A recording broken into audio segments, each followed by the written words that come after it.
আমরা লাস্ট ক্লাসে কি পড়ছিলাম? আমরা হচ্ছে তোমাদের নিশ্চয়ই মনে আছে, প্রথম ক্লাসে আমরা বিভিন্ন মডেল,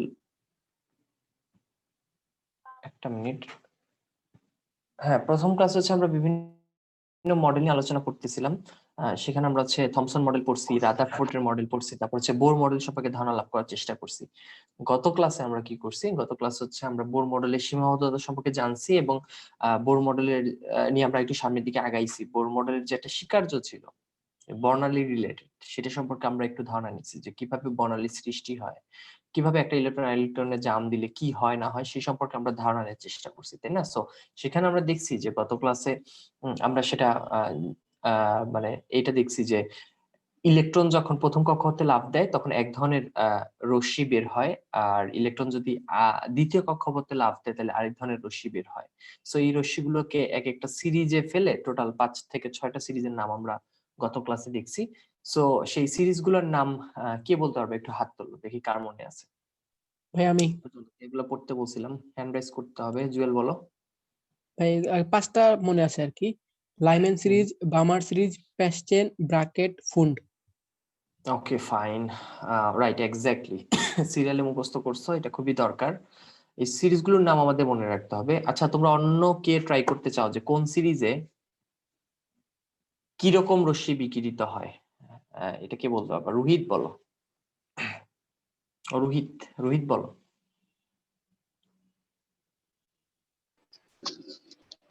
ভাইয়া লাইম্যান, বামার, পেস্টেন, ব্রাকেট আর ফুন্ড।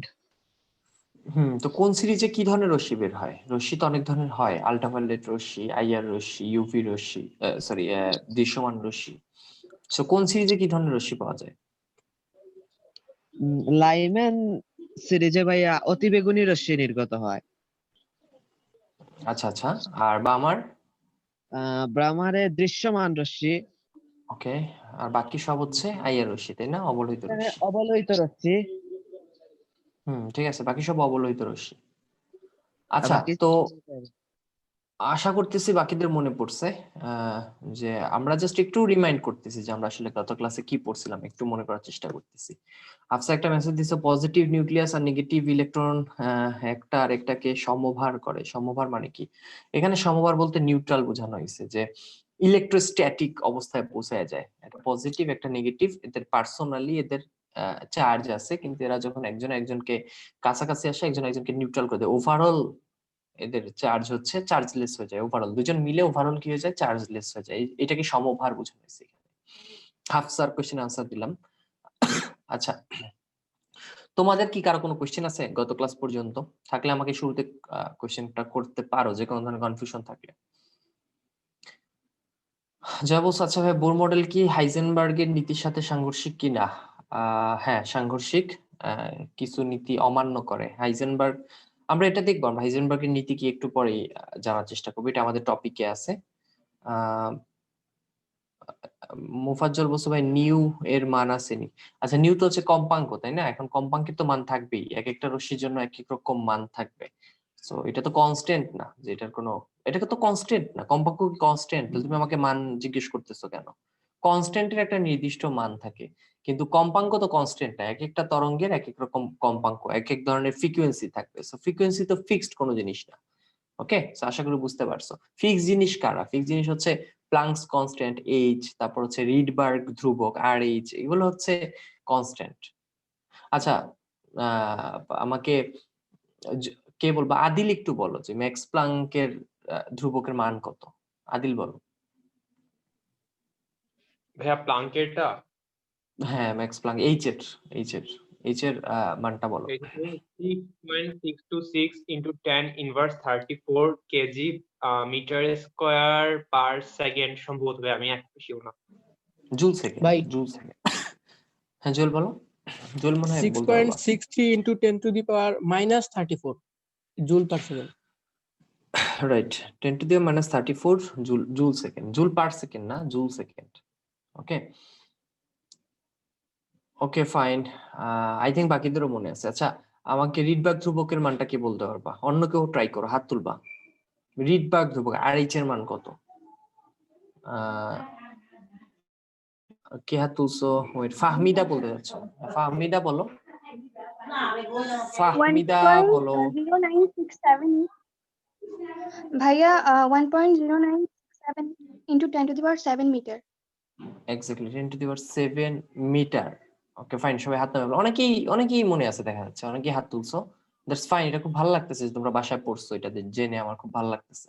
বাসায় কিন্তু একটু পড়তে হবে, বুঝছো?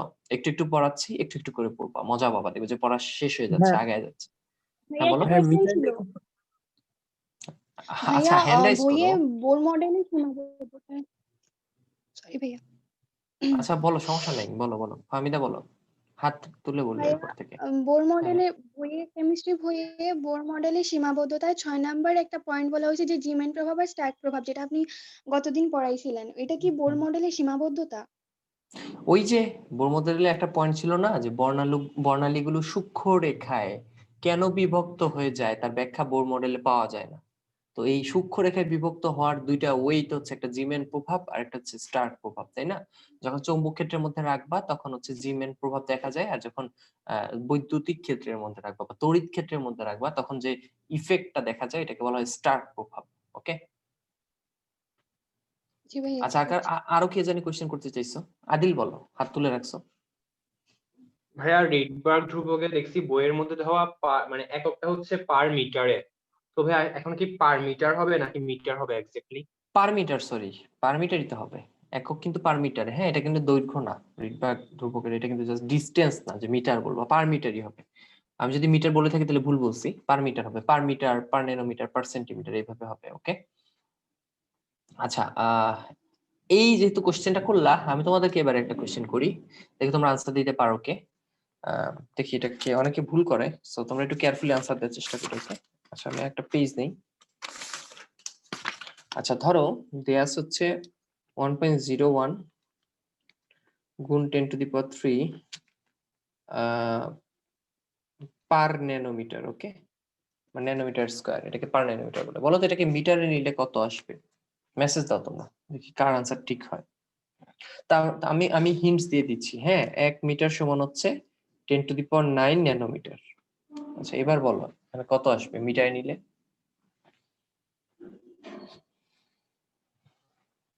10 এর উপরে পাওয়ারটা কত হবে, জাস্ট এটা বললেও হবে। 1.01 ধরো আছে, 10 এর উপরে পাওয়ার 3 থেকে কত হয়ে যাবে? মানে 11। আমরা হচ্ছে ন্যানোমিটার থেকে মিটারে নিব, সো 10 টু দি পাওয়ার কত হবে? -12 না +12, মানে -6 না +6, এগুলো বুঝা বইলো।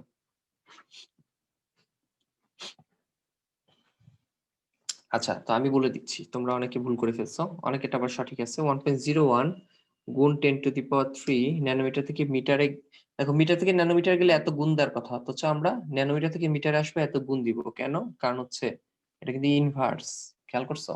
স্যার ডিভাইড হয়ে যাবে, ডিভাইডটা উপরে তুললে এরকম হয়ে যাবে। সো যারা 12 আনসার দিছো 10 টু দি পাওয়ার 12, তাদের আনসার ঠিক আছে। ওকে, কত আসবে? 1.01 গুণ 10 টু দি পাওয়ার 9 আর 10 11 12 হবে, এটা হবে আনসার। মানে ব্যাপারটা এরকম যে ভাগ হওয়ার কথা ছিল, কারণ ন্যানোমিটার থেকে মিটারে যাচ্ছি, সো ভাগ হওয়ার কথা ছিল, কিন্তু ন্যানোমিটার তো ইনভার্স, বুঝছো? এই কারণে গুণ হয়ে যাবে, এই যে গুণ হয়ে গেছে।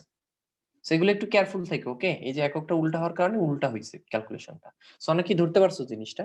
সো তোমরা যারা বলছো -6 বলছো তাদের অ্যান্সারটা ভুল। ওকে, কেয়ারফুল থাকো এই জিনিসটায়, কারণ এই তো ছোটখাটো জিনিস তো এইভাবেই ভুল হয়ে যায় আর কি। মানে একটু কেয়ারফুল না থাকলে ঠিক এইভাবেই তোমাকে কনফিউজ করে দিবে আর কি টিচার। যাকে আমরা কিছু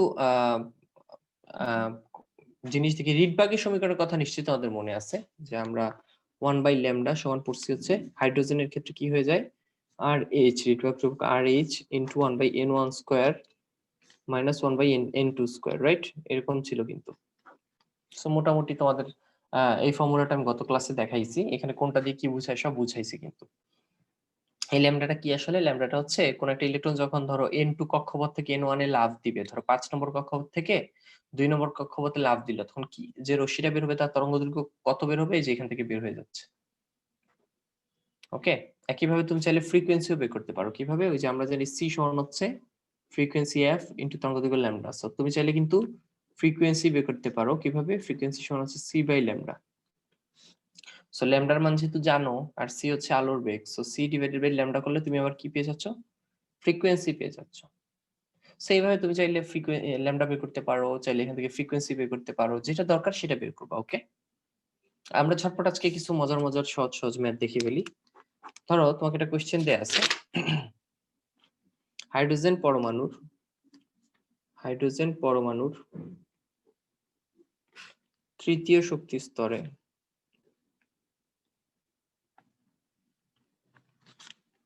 আবর্তনশীল ইলেকট্রনের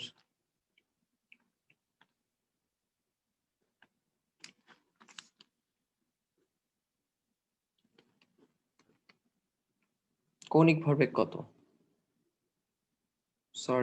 কৌণিক ভরবেগ কত? তো যেহেতু কৌণিক ভরবেগ নিয়ে প্রশ্ন উঠতেছে, আই থিংক তোমরা অলরেডি গেস করে ফেলছো যে কৌণিক ভরবেগের নিয়ে একটা বোর্ডের ফোকাসিং সমস্যার কথা না তো জয়? আর কিন্তু মোটামুটি ঠিক আছে দেখা যাচ্ছে। ওকে, ঠিকই তো আছে। হ্যাঁ, আমি অ্যাপ্রুভ দিছি জুয়েল। আচ্ছা, যেটা বলতেছিলাম সেটা হচ্ছে যে হাইড্রোজেন পরমাণু তৃতীয় শক্তি স্তরে আবর্তনশীল ইলেকট্রনের ভরবেগ কত? সো এটা হচ্ছে কোশ্চেন।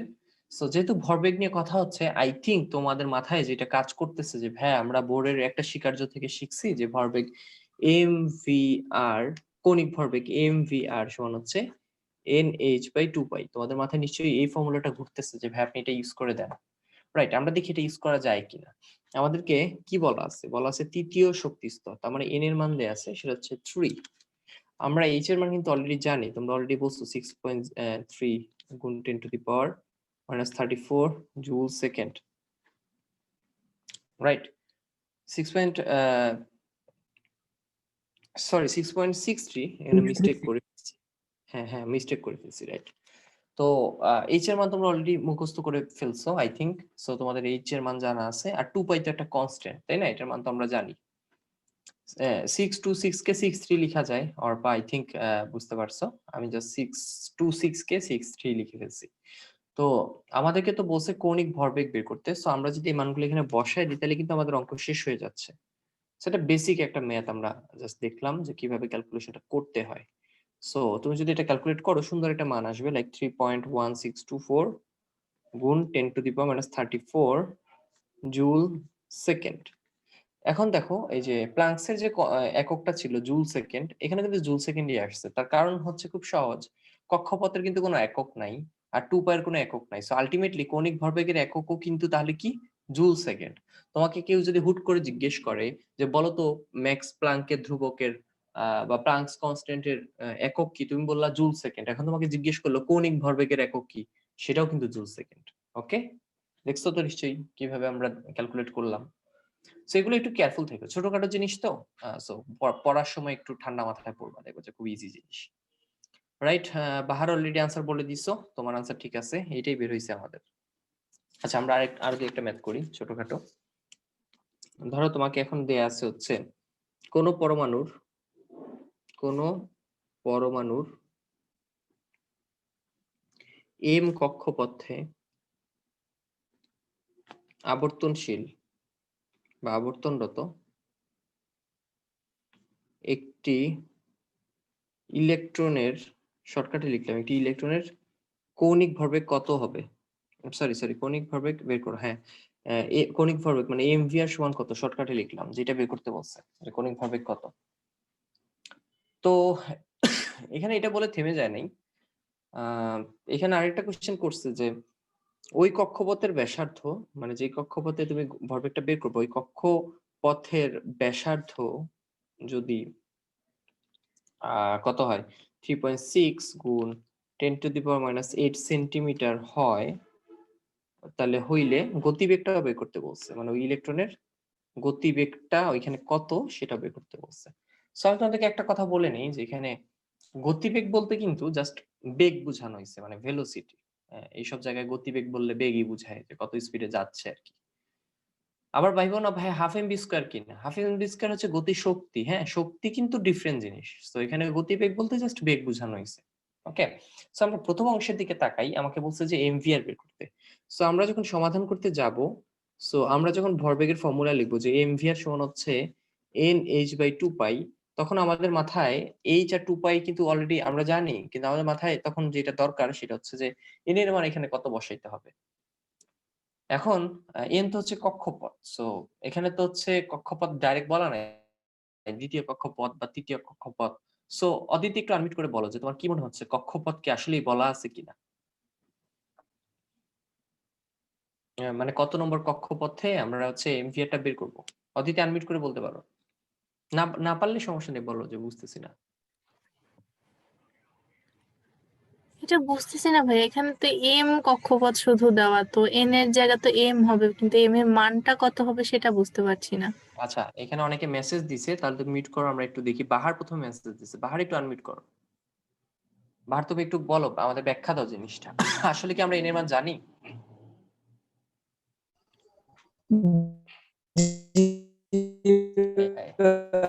বাহারের নেটের তো 12টা। বাহার তুমি তোমার ডিভাইসটা একটু মিউট করে রাখো, তোমার কথা আটকে আটকে আসতেছে। আমরা অন্য কারো সাথে কথা বলি, ওকে? তোমার ডিভাইসটা মিউট করে রাখো, প্রচুর নয়েজ আসতেছে, মানে আটকে আসতেছে তোমার কথা অ্যাকচুয়ালি। আচ্ছা, আমি চান্স দিব, এরপর যে মেসেজ দিছো মাহজাবিনকে চান্স দিব। মাহজাবিন আনমিউট করো, বাহার মিউট করে রাখো। বাহার ডিভাইসে মানে নেটওয়ার্ক খুব প্রবলেম করতেছে। ভাইয়া, মাহজাবিন বলো। আমরা জানি যে কে এল এম এন হলো শক্তি স্তর, আর সেই অনুযায়ী এম হচ্ছে তৃতীয় শক্তি স্তর। এক্স্যাক্টলি, আমরা কিন্তু ছোটবেলায় পড়ছি যে শক্তি স্তরকে কে এল এম এন এইভাবে নামকরণ করা হয়। এখানে কে বলতে বোঝানো হয় 1 নম্বর কক্ষপথ, এল বলতে 2 নম্বর কক্ষপথ, এম বলতে 3 নম্বর কক্ষপথ, এন বলতে 4 নম্বর কক্ষপথ।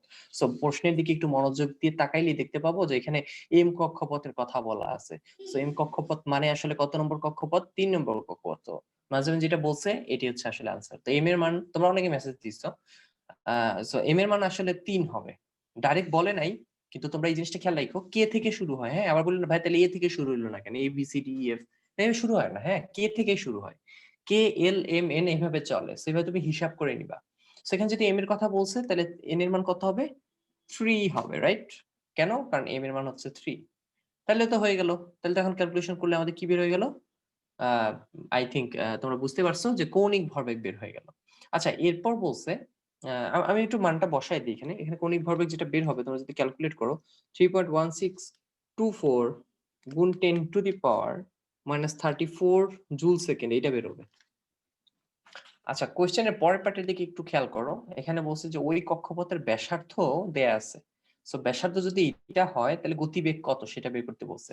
এখন আমাদের হাতে যে ইনফরমেশন আছে সেটা হচ্ছে যে কৌণিক ভরবেগ mvr সমান আমরা বের করে রাখছি 3.1 ধরো 7 লিখে ফেলি বা 16 লিখে ফেলি গুণ 10 টু দি পাওয়ার -34।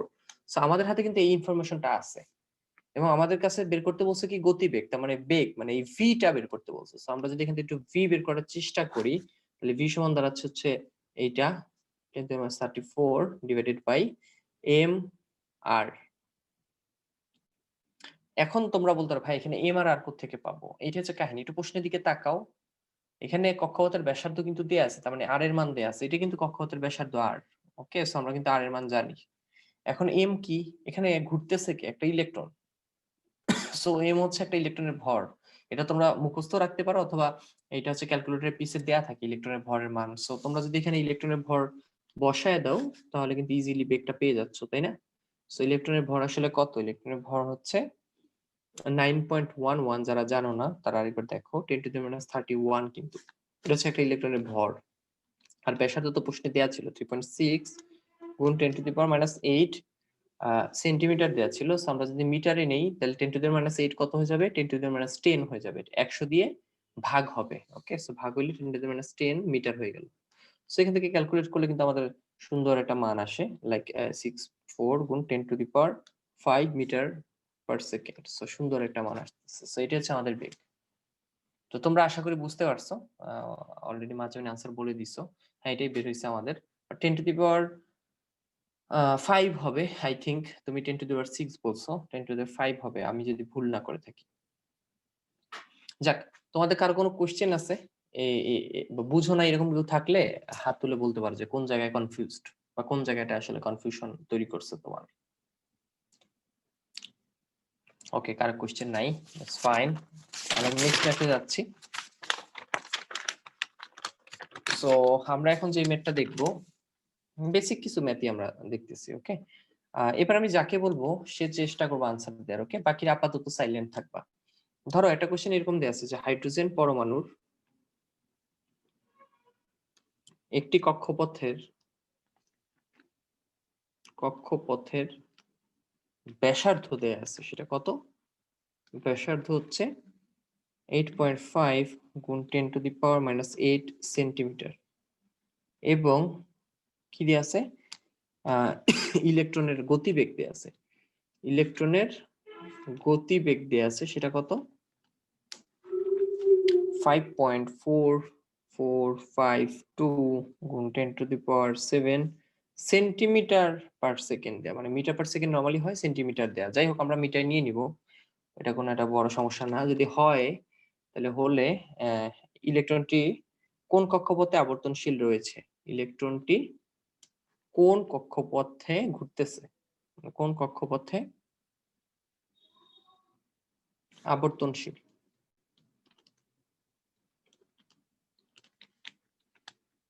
রয়েছে। So that's the question. সেখানে ইলেকট্রনের ভর দেয়া আছে, ইলেকট্রনের ভর দেয়া থাক বা না থাক আমরা জানি সেটা কত, 9.11 গুণ 10⁻31। এখানে অবশ্য -28 গ্রাম দেয়া। সো মনে রেখো কেজিতে নিলে -28 কিন্তু -31 হয়ে যাবে, কারণ আমরা জানি যে 1 কেজি সমান হচ্ছে 1000 গ্রাম। সো আমরা যখন গ্রাম থেকে কেজিতে যাব আমরা কিন্তু 1000 দিয়ে ভাগ করব। সো ভাগ করলে এই 28টা কত হয়ে যাবে? 31 হয়ে যাবে, -31। যাক, এই হচ্ছে আমাদের মোটামুটি অঙ্ক। তো তোমরা একটু টার্গেট সম্পর্কে একটু আগে একটু সচেতন হও যে আসলে আমাদের এখানে কি বের করতে হবে। সো একটু বোঝার চেষ্টা করো যে টার্গেটটা কি। টার্গেট হচ্ছে কোন কক্ষপথে আবর্তনশীল, তার মানে এন এর মানটা বের করা হচ্ছে টার্গেট। ওকে, এন এর মানটা হচ্ছে টার্গেট। এখন আমরা কি জানি? দেখো, আমরা জানি হচ্ছে ভরবেগ এম বি, কৌণিক ভরবেগ এম বি এর সমান হচ্ছে NH/2π। এটা কিন্তু আমরা জানি। সো একটু চিন্তা করো যে মান আমাদের জানা, এগুলো হচ্ছে কনস্ট্যান্ট। এইচ এর মান হচ্ছে আমাদের জানা 6. এইচ এর মান কত? 6.63 গুণ 10⁻34। বাট আমরা জানি না হচ্ছে কক্ষপথ। এটা কিন্তু আমাদেরকে বের করতে বলছে। দেখো কোন কক্ষপথে আবর্তনশীল রয়েছে, তার মানে এন এর মানটাই বের করতে বলছে। আমরা জানি কি ব্যাসার্ধ, কিভাবে জানি? এই যে ব্যাসার্ধ দেয়া আছে, যে একবার উপরে তাকাও, ব্যাসার্ধ হচ্ছে 8.5 গুণ 10⁻8 সেন্টিমিটার। সো 8.5 গুণ 10⁻8 না বসায় আমরা সেন্টিমিটারকে মিটারে লিখলে 10 হয়ে যাবে, এই যে মিটার। ওকে, 10⁻7 10⁻8 কে কত লিখলাম? 10⁻10 লিখলাম। কেন? কারণ মিটারে লিখলাম, এটা তো সেন্টিমিটার দেয়া, তাই না? সো আমরা মিটারে লিখলাম। তারপর আমরা যখন বেগ বসাবো তখন দেখো বেগ কিন্তু দেয়া আছে, এই যে গতিবেগ দেয়া আছে। সো আমরা গতিবেগ বসানোর জন্য বসানোর সময় হচ্ছে আমরা সেন্টিমিটারে না বসায় কিসে বসাবো? মিটারে। তাহলে 7টা কি হয়ে যাবে? 5 হয়ে যাবে। ওকে, কারণ আমরা জানি সেন্টিমিটার থেকে মিটারে নিলে 100 দিয়ে ভাগ করতে হয়। 100 মানে হচ্ছে 10⁻2 দিয়ে ভাগ করতে হয়। সো ভাগ করলে উপরে আসলে বিয়োগ হয়ে যাবে, ফলে 10⁻5 8টা, আচ্ছা সরি, তাহলে তো মাইনাস, হ্যাঁ ঠিক আছে, 7টা হয়ে যাবে হচ্ছে 5। আচ্ছা, তারপর আমাদের যেটা বসাইতে হবে সেটা হচ্ছে ভর। ভর বসানোর জায়গা নাই, আমি নিচে বসাচ্ছি। সো মাল্টিপ্লাই হবে কি? ভর। সো ইলেকট্রনের ভর হচ্ছে 9.11 গুণ 10⁻31 বসাবো। কেন? কারণ গ্রামে বসাবো না, ঠিক আছে? সব যখন আমি এসআই এককে বসাইছি, তোমরা একটু তাকাও, এখানে শুধু জানি না কি এন। সো সব যদি তোমরা ক্যালকুলেশন করো ঠিকঠাক মতো, তো এখান থেকে বের হবে হচ্ছে এন, আর এন এর মানটা বের হবে হচ্ছে 3.99। এবার তোমরাই বলো 3.99 নামে কি কোনো কক্ষপথ আছে? হয় 2 নম্বর কক্ষপথ অথবা 3 নম্বর কক্ষপথ। সো এটাকে আমরা অ্যাপ্রক্সিমেটলি কি বলবো? 4 নম্বর কক্ষপথ। এটাকে আমরা অ্যাপ্রক্সিমেটলি 4 নম্বর কক্ষপথ বলবো, যে 4 নম্বর কক্ষপথে আবর্তনশীল ছিল। সো এটাই আমাদের আনসার। এটা কিন্তু আমাদের চাইছিল। এই দেখো কোন কক্ষপথে আবর্তনশীল। সো খুব ইজি একটা ম্যাথ কিন্তু। বাস মানে মেন কথা হচ্ছে যা দেয়া থাকবে ওগুলো বসাবার যা চাইবে তা আমরা বের করে নিব।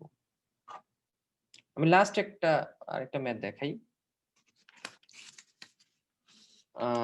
দেখি, আমি তো এটা তো তোমাদের উপর ছেড়ে দেওয়ার কথা ছিল আমার, বাট আমি করে দিলাম। যাই হোক, হাইড্রোজেন তোমাদের উপর ছাড়বো আমি, বড়সড় একটা হোমওয়ার্ক আজকের ক্লাসে পাবা তোমরা। হাইড্রোজেন পরমাণুর ইলেকট্রনের তৃতীয় কক্ষপথের ব্যাসার্ধ আর দেয়া আছে হচ্ছে 8.45 গুণ 10⁻10 মিটার হলে কি বলছে যে ওই কক্ষপথে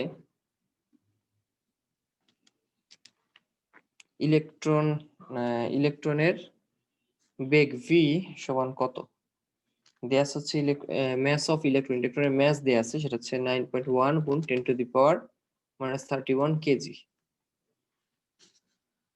ওকে ফাইন, এবার এই কোশ্চেনে আনসার দিবা হচ্ছে ওয়েট, মার্গুব একটু আনমিউট করো। মার্গুব শুনতে পাচ্ছ?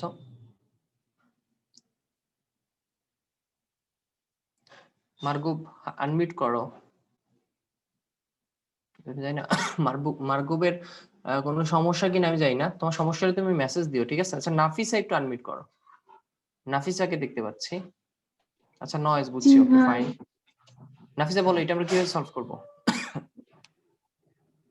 কি বের করতে বলছে? বেগ বের করতে হবে। এখানে বেগ আমাদেরকে বের বের করতে করতে হবে। বলছে বেগ, সো আমরা কোন ফর্মুলাটা ইউজ করব? কৌণিক ভরবেগের, তাই না? mvr। আচ্ছা তারপর আমাদেরকে বের করতে বলছে বেগ v, সো ভিটাকে এই পাশে রেখে বাকি সব যদি ওই পাশে নিয়ে যাই তাহলে কি আসতেছে? ডিভাইডেড বাই m আর r টা নিচে চলে আসবে, এই তো। আচ্ছা এখন হচ্ছে আমাকে তুমি বলো যে সবগুলো মান কি দেয়া আছে কিনা, n এর মান কত এখানে? এখানে n এর মান কত নাফিসা? 3। আচ্ছা n এর মান হচ্ছে 3, কারণ হচ্ছে এখানে তৃতীয় কক্ষপথে কথা বলা ছিল। আচ্ছা h এর মান আমরা জানি, তাই তো? 2 পাই এর মানও আমরা জানি, 2 এর মানও জানি, পাই এর মান তো আর জানি। m কত হবে? ইলেকট্রনের ভর, তাই না? এই যেতে আছে।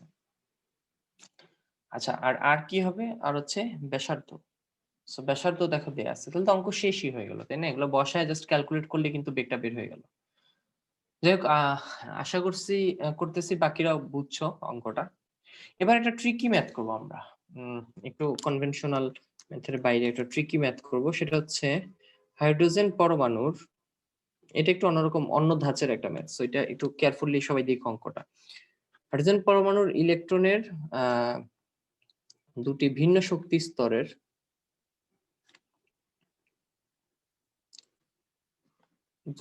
শক্তি স্তরের পার্থক্য হচ্ছে 245.9 কিলোজুল। একটা জিনিস খেয়াল করো, শুধু কিলোজুল বলেই থেমে যাওয়া হয় নাই, বলা হয়েছে কিলোজুল পার মোল, এটা হচ্ছে কাহিনী। সো বলছে যে উচ্চতর শক্তি স্তর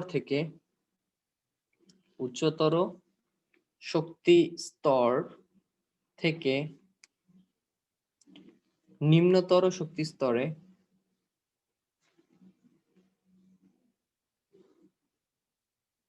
ইলেকট্রন লাফিয়ে পড়লে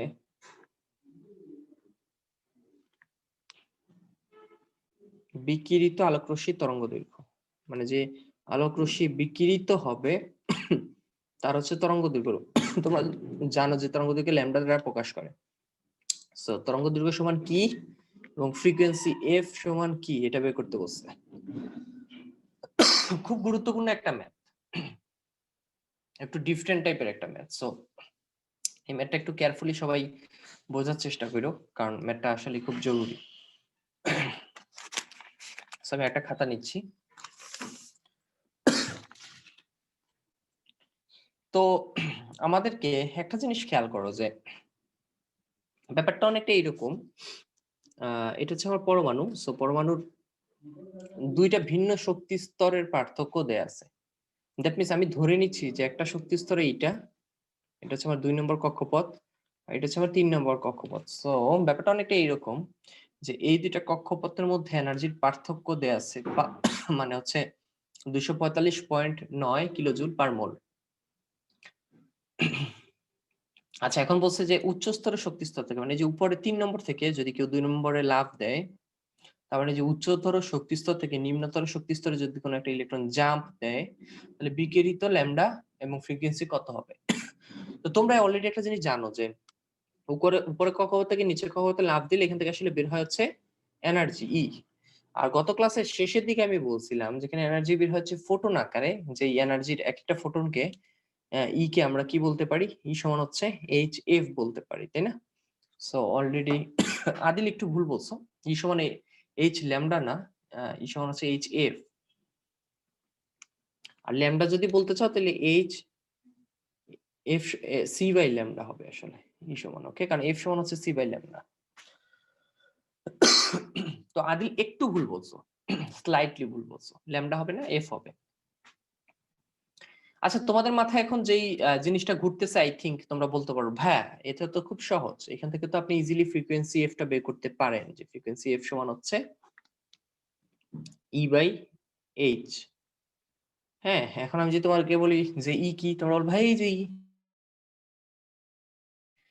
দুইটা কক্ষপথের যে পার্থক্য সেটি তো ছাড়বে সে। ধরেন যে 3 নম্বর কক্ষপথের শক্তি হচ্ছে 400 আর 2 নম্বর কক্ষপথের শক্তি হচ্ছে 100, তাহলে তাদের মধ্যে পার্থক্য কত? 300। তাহলে তো তোমরা এটাই বলো হ্যাঁ, যেহেতু এদের মধ্যে পার্থক্য 400 আর 100 300, সো 300ই তো সে ছাড়বে, তাই না? সো তোমরা বলতে ভাইয়া যেহেতু পার্থক্য এত, তার মানে রিলিজ হওয়া এনার্জিটা এইটাই হবে, এটা রিলিজ না করতে পারলে তো 3 থেকে 2 এ নামতে পারবে না। তো তোমরা বলবা যে আমি ই এর জায়গায় যেন এটা বসায় দিই, কিন্তু এখানে একটা ঝামেলা আছে। এটা একটা ঝামেলা আছে। ঝামেলাটা এখানে যে আমরা যে ফর্মুলাটা ইউজ করছি, এই ফর্মুলাটা কিসের জন্য দেখি, কে বলতে পারো? এই এনার্জিটা যে এইচএফ লিখছি, এটা কার এনার্জি? কেউ একটু মেসেজ দাও দেখি, গত ক্লাসের কথা মনে আছে নাকি? এই এনার্জিটা কিসের এনার্জি, কার এনার্জি?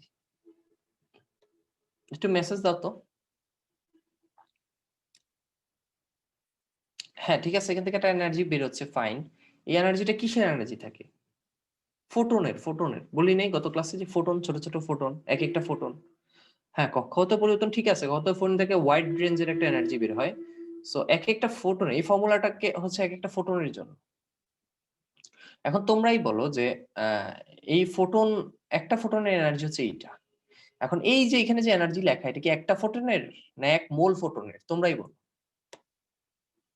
এক মোল ফোটনের না? হ্যাঁ ঠিক আছে, তোরা বলতে ভাই এখানে যে এনার্জিটা বেরোচ্ছে এটা তো 245.9 কিলো জুল পার মোল। হ্যাঁ ঠিক আছে যে প্রতি মোলে এত কিলো জুল বের হচ্ছে, কিন্তু একটা ফোটন কতটুকু এনার্জি নিয়ে বেরোচ্ছে এটা হচ্ছে আমাদের দরকার। তো আমরা যদি একটু ঐকিক নিয়ম করি, আমরা জানি এক মোল মানে হচ্ছে 6.02 গুণ 10⁻23, মানে অ্যাভোগাড্রো সংখ্যক ফোটন। তাহলে কি আমরা এটা বলতে পারি যে এক মোল যেই কথা, দেখো এক মোল যেই কথা, এটা নিশ্চয়ই একই কথা, তোমরা জানো এক মোলের মধ্যে অ্যাভোগাড্রো সংখ্যক জিনিসপত্র থাকে। সো এক মোলের এনার্জি যদি হয় এইটা, তাহলে আমরা বলতে পারি না যে এতগুলা ফোটনের এনার্জি হচ্ছে 245.9 কিলো জুল। এটা নিয়ে কারো সন্দেহ থাকলে আমাকে বলো, আমি ক্লিয়ার করে দিব। মানে এতগুলো ফোটনের এনার্জি হচ্ছে আসলে এটা নিয়ে কি কারো দ্বিমত আছে? দেখো এক মোলের হচ্ছে এনার্জি এত, আর এক মোল মানে হচ্ছে 6.02 গুণ 10⁻23, তাইলে এতগুলো ফোটনের এনার্জি হচ্ছে